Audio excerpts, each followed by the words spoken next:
বন্ধুরা, আসসালামু আলাইকুম।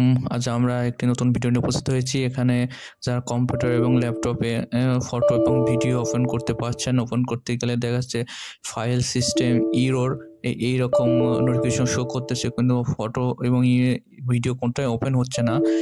আমরা এখন দেখবো সেটা কীভাবে এটা সলিউশন করা যায়। এটা খুবই সহজ হয়ে আপনারা ফার্স্টে আমাদের কম্পিউটারে যে সার্চিং অপশন আছে ওখানে যে আমরা সার্ভিস লিখব। সার্ভিস অপশনটা আসলে ওখানে সার্ভিসের মধ্যে ক্লিক করব।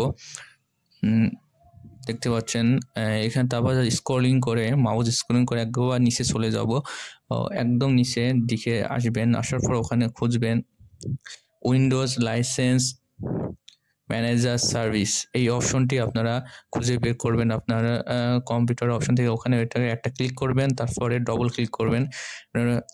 ডবল ক্লিক করার পর দেখবেন এখানে ডিসেবল অপশন আছে, start up type as a disable আছে। এটাই আমাদের মেন প্রবলেম। এই ডিসেবল থাকার কারণে আমরা এই ভিডিওগুলো ওপেন হচ্ছে না বা ফটোগুলো ওপেন হচ্ছে না।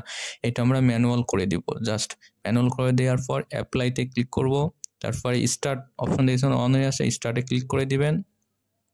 ব্যাস, ওকে ক্লিক করে দেবেন। এখন যে আমরা চেক করব আমাদের হচ্ছে ভিডিও এবং ফটোগুলো ওপেন হচ্ছে কিনা, জেপিজি ফটো বলেন, যেই ফটোগুলোই বলেন, আপনাদের যে সমস্যা হচ্ছে এগুলো যাই আমরা চেক করব।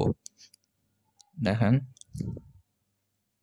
এখন ওপেন হয় কিনা দেখেন, দেখছেন এর আগে যখন ক্লিক করতেছিলাম তখন ফাইল সিস্টেম ইরর দেখাচ্ছে। এখন দেখেন অটোমেটিকলি আমাদের সব কিছু ওপেন হয়ে যাচ্ছে, কোনো প্রবলেম হচ্ছে না।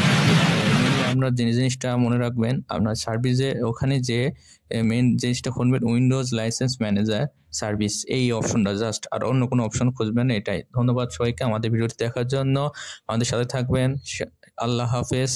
আর নতুন নতুন ভিডিও দেখার জন্য আমার চ্যানেলের সাথে